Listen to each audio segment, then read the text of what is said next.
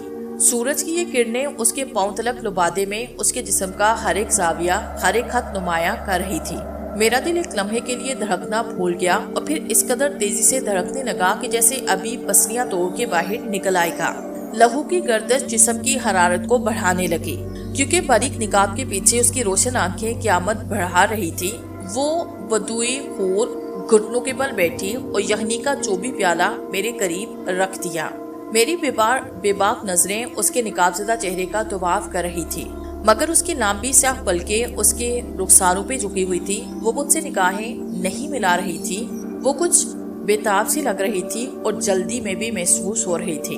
شاید وہ میری موجودگی سے بے چین تھی۔ بنا کچھ بولے پل بھر بعد وہ اٹھی اور جانے کے لیے مڑی تو میں نے جرأت کا مظاہرہ کرتے ہوئے اس کا ہاتھ پکڑ لیا۔ کسی وحشت زدہ ہرنی کی طرح اس نے گھبرا کے میری طرف دیکھا اور پھر ہاتھ چھڑا کے تیزی سے باہر نکل گئی۔ وہ تو چلی گئی مگر میری روح بھی اس کے ساتھ ہی چلی گئی۔ میں کافی دیر لیٹا اسی کے بارے میں سوچتا رہا۔ کھانے پینے کا ہوش نہ تھا، صرف اس کی آنکھوں کے بارے میں سوچتا رہا۔ جوانی کا نشہ ہی کچھ اور ہوتا ہے، جوانی ہوتی ہی بے اصول ہے۔ جب درختوں پہ پھل پکتے ہیں تو انہیں توڑنا گناہ نہیں سمجھا جاتا۔ یہ صحرائی لڑکیاں اس عمر میں جوان ہوتی ہیں جب شہروں میں رہنے والی لڑکیاں ابھی بچیاں ہی ہوتی ہیں، اور سکینہ جس کی مخمور نگاہیں مردوں کی روح تک اتر جائیں، وہ ابھی صرف 17 برس کی تھی، مگر صحرا کی کھلی فضاؤں نے اسے مکمل جوان بنا دیا تھا۔ دوسری کنیزوں سے مجھے اس کا نام معلوم ہوا، اور یہ بھی کہ وہ شیخ سید محمد کی سب سے چھوٹی بیٹی تھی۔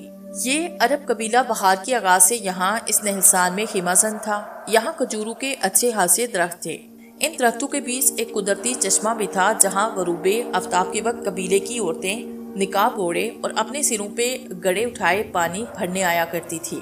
اس روز شام کے وقت میں خوا خوری کے لیے باہر نکلا تو میرے قدم مجھے اس چشمے تک لے گئے۔ زیادہ تر عورتیں پانی بھر کے جا چکی تھی۔ چند ایک پانی سے بھرے گھڑے اپنے سر یا کولے پہ ٹکائے واپسی کا ارادہ کر رہی تھی۔ ان میں سکینہ بھی تھی۔ مجھے دیکھ کے اس کے قدم سست ہو گئے۔ میں نے اسے رکنے کا اشارہ کیا تو وہ پہلے تو جھجکی، پھر رک گئی اور اپنا گڑا اس نے چشمے کے کنارے پہ رکھا۔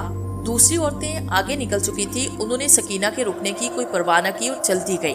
یہ میرے لیے بہتر تھا۔ میں سکینہ کے قریب پہنچا تو وہ کھڑی مجھے دیکھتی رہی مگر بولی کچھ نہ۔ تمہارا نام سکینہ ہے نا؟ میں نے جانتے بوجھتے اس کا نام پوچھا۔ جواب میں اس نے بجائے کچھ کہنے کے صرف اسبات میں سر ہلایا۔ کیا تم گونگی ہو؟ بولتی نہیں؟ میں نے شرارت سے مسکرا کے پوچھا تو اس بار بھی اس کا سر نفی میں ہلا۔ اس کی اس حرکت پہ میں کھلکھلا کے ہنسا تو وہ بھی ہنسنے لگی۔ پھر جیسے اس چشمے کے کنارے جلترن بج اٹھے ہوں، وہ ایک دم بولی تمہارا کیا نام ہے؟ میں نے اپنا نام بتایا تو وہ کچھ پریشان سی ہو گئی کیونکہ میرے نام کا تلفظ ادا کرنا اس کے لیے مشکل تھا۔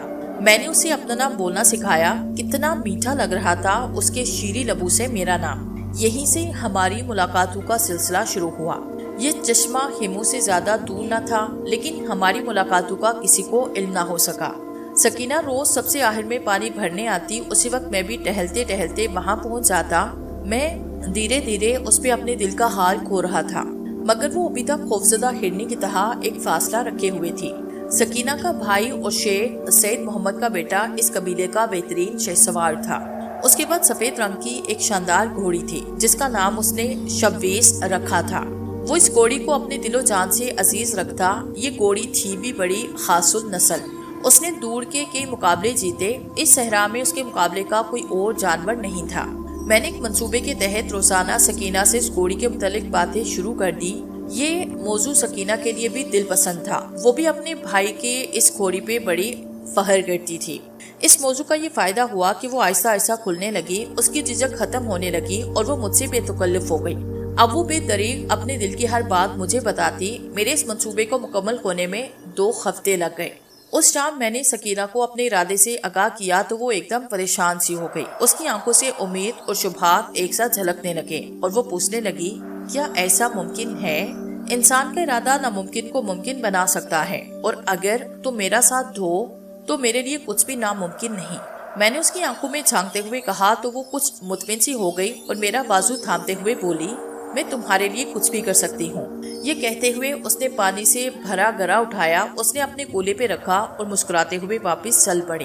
اس رات پھوپ پھوٹنے سے 1 گھنٹہ قبل میں نے شبویز نامی اس گھوڑی کی اونٹ کے بالوں سے بنی رسی کاٹی اور چپ چاپ اس کو لے کے وہاں سے نکل گیا۔ اس کام میں مجھے کوئی بھی دشواری پیش نہ آئی کیونکہ وہ پہرے دار جو اس رات پڑاؤ کے پہرے پہ تھے مدہوش پڑے تھے۔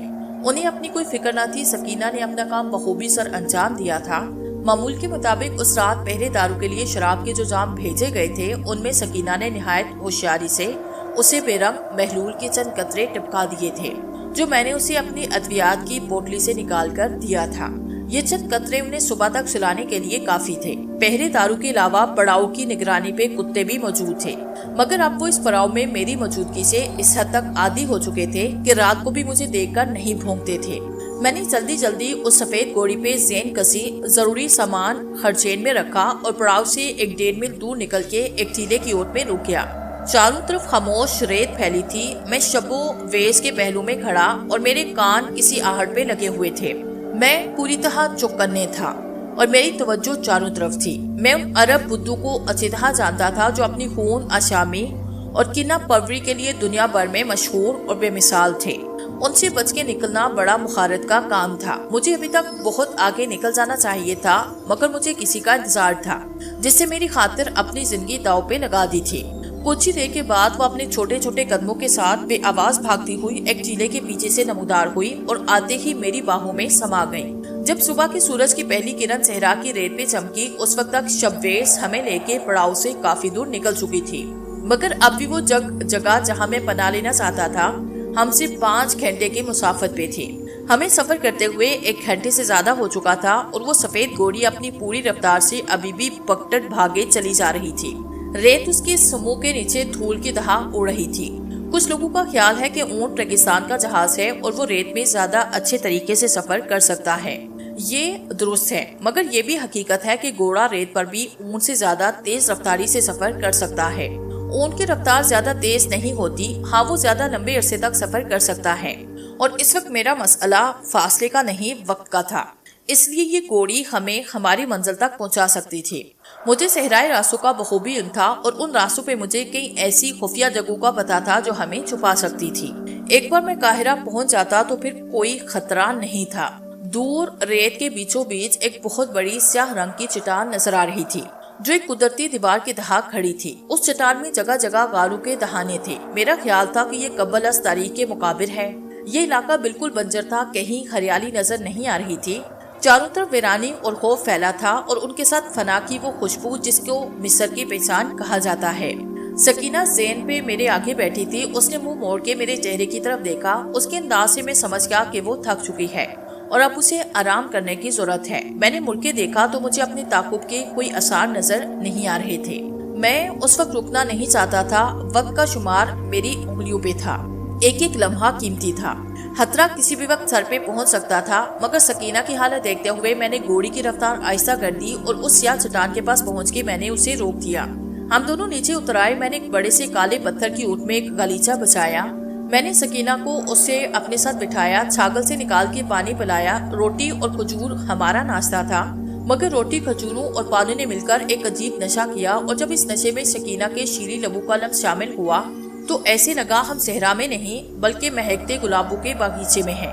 کچھ دیر کے لیے ہم دونوں سب کچھ بھول گئے، مگر جلدی سورج کی تپش ہمیں حقیقت کی دنیا میں کھینچ لائی۔ میں نے ریشمی بازو کا حصار دھیرے سے کھولا اور کھڑا ہو گیا۔ مجھے کچھ بے چینی سے محسوس ہونے لگی، کچھ نہ کچھ تو غیر معمولی ضرور تھا۔ غیر ارادی طور پہ میں نے مڑ کے چٹان کی طرف دیکھا تو میرا دل بری طرح سے دھڑکنے لگا۔ میں آج بھی اس لمحے کو یاد کر کے خوفزدہ ہو جاتا ہوں۔ میں ایک مجسمے کی طرح بے حس و حرکت کھڑا تھا اور وہ چٹان کے بلند سرے پہ کھڑا تھا۔ وہ جو بھی مجھ سے خاموشی کی زبان میں گفتگو کرتا تھا وہ ہمیں دیکھ رہا تھا۔ میں نے مڑ کے سکینہ کی طرف دیکھا، وہ غلیچے پہ لیٹی تھی اور اس نے اپنا چہرہ اپنے بازو میں چھپا رکھا تھا۔ پھر وہ گونگا بوڑھا نیچے اترنے لگا۔ اگرچہ وہ بوڑھا آدمی تھا، مگر اس سیدھی مشکل چٹان پر سے نیچے کسی پہاڑی بکرے کی طرح گلانچے بھرتا چلا رہا تھا۔ میں نے فوراً سکینہ کو بتایا تو وہ اٹھ کے اپنا لباس درست کرنے لگی۔ اس دوران میں اس بوڑھے نے چٹان سے اتر کے ریت کی پٹی کو عبور کیا اور میرے سامنے آن کھڑا ہوا۔ کیا آپ نے کبھی کسی وفادار کتے کی آنکھوں میں وہ ملامت بھری چمک دیکھی جسے اس کے مالک نے بلا وجہ مارا ہو؟ یہی چمک اس بوڑھے کی زرد آنکھوں سے جھلک رہی تھی۔ میں ان کی تاب نہیں لا سکا، کچھ بول نہ پایا، بولنا مشکل ہو رہا تھا۔ اچانک اس نے اپنی انگلی سے افق کی طرف اشارہ کیا جہاں صبح کی روشنی کے ساتھ کچھ سیاہ سائے برآمد ہو رہے تھے۔ اس طرف دیکھتے ہی میں کام کے رہ گیا، گھٹنوں کے بل سکینہ کے پہلو میں بیٹھا۔ میں اپنے آپ کو لاچار اور بے بس محسوس کر رہا تھا۔ میرے جوش کا پاگل پن مجھے چھوڑ گیا تھا۔ اس کالی چٹان کے سائے میں رک کے میں نے اپنا وقت ضائع کر دیا تھا کہ تعاقب کرنے والے موت کا بگل بجاتے ہمارے سروں پہ آن موجود ہوئے۔ اب بھاگنے کا وقت باقی نہیں بچا تھا۔ میں جانتا تھا کہ میں سکینہ کو اس ہولناک جگہ پہ مرنے کے لیے لے آیا تھا، اور اب وہ آدمی جو غیر انسانی راستوں کا مسافر تھا پاگلوں کی طرح گونگا کرتے ہوئے اشاروں سے مجھے کچھ سمجھانے کی کوشش کر رہا تھا۔ اس وقت میرا دماغ بالکل معاف ہوا جا رہا تھا۔ سکینہ کا جسم خوف سے بری طرح کپکپا رہا تھا۔ وہ میرے ساتھ چپک گئی۔ میں اس کی آنکھوں میں پھیلتی وہ بیچارگی کبھی نہیں بھول سکتا جو میں نے اس وقت دیکھی تھی۔ بے رنگ صحرائی چھپکلیاں اپنے بلوں سے نکل کے ادھر ادھر بھاگ رہی تھی۔ اب وہ سیاہ سائے افق سے نکل کے سورج کی روشنی میں آ گئے تھے اور ہر لمحے میری وحشت بڑھتی چلی جا رہی تھی۔ مجھے احساس ہو رہا تھا کہ وہ لوگ جلدی ہم تک پہنچ جائیں گے۔ وہ گونگا بوڑھا عجیب انداز میں کھڑا مجھے گھور رہا تھا اور سکینہ اسے دیکھ کے خوف سے سکڑے جا رہی تھی۔ بوڑھے نے پہلے آنے والے اربوں کی طرف اور پھر اپنے پیچھے چٹان کے حکم میں اشارہ کیا۔ اس وقت تک بڑی دیر ہو چکی تھی، بھاگنے کا وقت بھی گزر چکا تھا اور میں سمجھتا تھا کہ سفید گھوڑی باوجود تیز رفتار ہونے کے شاید 2 انسانوں کے بوجھ کے ساتھ ان اربوں کے گھوڑوں کا مقابلہ نہ کر سکے۔ اب آنے والوں کے گھوڑوں کی ٹاپیں بھی صاف سنائی دے رہی تھی اور ہمیں بھاگنے کی بجائے کسی چھپنے کی جگہ کی تلاش تھی جو یہاں مل نہیں سکتی تھی۔ میں اپنی سستی کو کوسنے لگا جس کی وجہ سے حملہ آور ہمارے سروں پہ پہنچنے میں کامیاب ہو گئی تھے۔ ابھی اگر ہم نے جلدی چھپنے کی کوئی جگہ تلاش نہ کی تو پکڑا جانا یقینی تھا۔ تعاقب کرنے والے 4 تھے جن کی سربراہی شیخ سید محمد کر رہا تھا۔ اب وہ تقریباً 500 گز دور رہ گئے تھے جب اس مجنون بوڑھے نے میرے بازو کو پکڑ کے جھنجھوڑا تو میرے خاص میرے قابو میں آئے۔ اس کی آنکھوں میں وحشی سی چمک تھی اور چہرے پہ ملتجی اثرات تھے کہ جلدی کرو۔ اس کی نگاہوں کا مطلب سمجھتے ہوئے میں نے سکینہ کا بازو کھینچتے ہوئے کہا، جلدی چٹان کے اوپر چلو، یہ آدمی ہمیں کہیں چھپا دے گا۔ وہ چلائی، نہیں اب مجھ میں اور ہمت نہیں۔ اس کی بات سن کے میں نے اسے اپنی گود میں اٹھایا۔ اس بوڑھے کے پیچھے لپکا۔ فاصلہ جو نظر آتا تھا وہ اس سے زیادہ تھا۔ چٹان پہ چڑھائی بھی مشکل تھی۔ میرے رہنما نے ہاتھ بڑھا کے میری مدد کی۔ میں اس پھسلن زدہ چٹان چڑھنے کی کوشش کر رہا تھا اور سکینہ کو بھی سنبھال رہا تھا۔ اس کا خوف اس جگہ کی بیابانی اور تعاقب کرنے والوں کی وجہ سے بڑھتا ہی چلا جا رہا تھا۔ وہ اس صحرائی بوڑھے سے بھی بہت زیادہ ڈری ہوئی تھی، بلکہ خوف سے پاگل ہوئے جا رہی تھی، بری طرح روئی جا رہی تھی۔ وہ بوڑھا تھوڑی دور اوپر چٹان میں موجود ایک چھوٹے سے غار کے سامنے رکا جو اونچائی میں 15 یا 16 انچ سے زیادہ نہ تھا۔ وہ پاگلوں کی طرح ہوا میں اپنے ہاتھ چلانے لگا۔ اس کا لبادہ ہوا میں اڑ رہا تھا اور آنکھیں گول گول گھوم رہی تھی۔ شاید وہ چاہتا تھا کہ ہم اس غار کے اندر رنگ جائے۔ خوف سے لچکتی قسمساتی سکینہ میری گرفت سے نکلی اور چٹان پہ 3-4 قدم نیچے پھسل گئی۔ وہ یہ غار دیکھ کے ڈر کے چلائی، نہیں اس جگہ نہیں، یہ بوڑھا ہمیں دھوکہ دے رہا ہے، اس جگہ نہیں۔ اس دوران میں گھڑ سوار وہاں آن پہنچے۔ چٹان کے دامن میں سید محمد گھوڑے سے نیچے اتر آیا اور اب ہماری طرف بڑھ رہا تھا۔ اس نے اپنی بندوق سیدھی کی، نشانہ باندھا اور فائر کر دیا۔ حالانکہ یہ عرصہ پہلے کی بات ہے مگر ایسے لگتا ہے جیسے آج ہی کی بات ہو۔ اس نے میری دنیا بدل دی۔ ہمارے نیچے چٹانی پھول بلیوں میں قسمت کی دیوی شیخ کی کوہنی کے پاس کھڑی تھی۔ ٹریگر کھینچنے کی ہلکی سی آواز بھی سنائی دی اور پھر اس ریتلے سناٹے میں فائر کی آواز گونجی۔ فوراً ایک ہلکی سی کراہ کے ساتھ میں نے سکینہ کو نیچے بیٹھتے دیکھا۔ وہ میرے قدموں کے پاس گری اور اس کا لہو ان سیاہ چٹانوں پہ بہنے لگا جن پہ وہ کچھ دیر پہلے لیٹی ہوئی تھی۔ میری دنیا میری نگاہوں کے سامنے تاریک ہونے لگی۔ یوں لگا جیسے میرا پورا جسم مفلوج ہو رہا ہو۔ مجھے کچھ سنائی نہیں دے رہا تھا۔ مجھے سکینہ کے بے جان ہوتے جسم کے سوا کچھ دکھائی نہیں دے رہا تھا۔ کالی چٹانوں پہ سرخ لہو اور سکینہ کی آنکھوں میں محبت کی کسک دے کے میں خود بھی اس کے قریب ہی تقریباً ڈھے گیا۔ اسے اپنی آہی ہچکی میرے سینے پہ لی۔ اس وقت مجھے سورج کی گرمی بھی محسوس نہیں ہو رہی تھی۔ ایک دفعہ بھی میں نے شیخ سید محمد کی بندوق لوڈ ہونے کی آواز سنی مگر اب مجھے کوئی پرواہ نہ تھی۔ مجھے صرف ایک اور گولی کا انتظار تھا مگر اس گونگے بوڑھے نے مجھے سکینہ کے مردہ جسم سے تقریباً نوچ کے علیحدہ کیا اور اس تاریک غار کے اندر کھینچ لیا۔ میرا سکتہ ٹوٹ گیا اور میں چیخ اٹھا۔ اب ارد بدو چٹان کی ڈھلان پہ چڑھ رہے تھے اور مجھ سے زیادہ 50 گز دور تھے۔ مجھے شیخ سید محمد کا چہرہ صاف نظر آ رہا تھا اور بوڑھا مجھے اپنی پوری قوت کے ساتھ گھسیٹ رہا تھا۔ میں غار کے اندر جانا نہیں چاہتا تھا، اس لیے سکینہ کے مردہ جسم کو اپنے بازوں میں سمیٹے وہیں جمع رہا اور بدو کو اپنے قریب آتے دیکھتا رہا۔ اچانک اس گونگے بوڑھے کی مزاحمت رکی۔ اس نے مجھے بچانے کی اپنی پوری کوشش کی مگر موت سید محمد کی صورت میں اب میرے سر پہ آن پہنچی تھی۔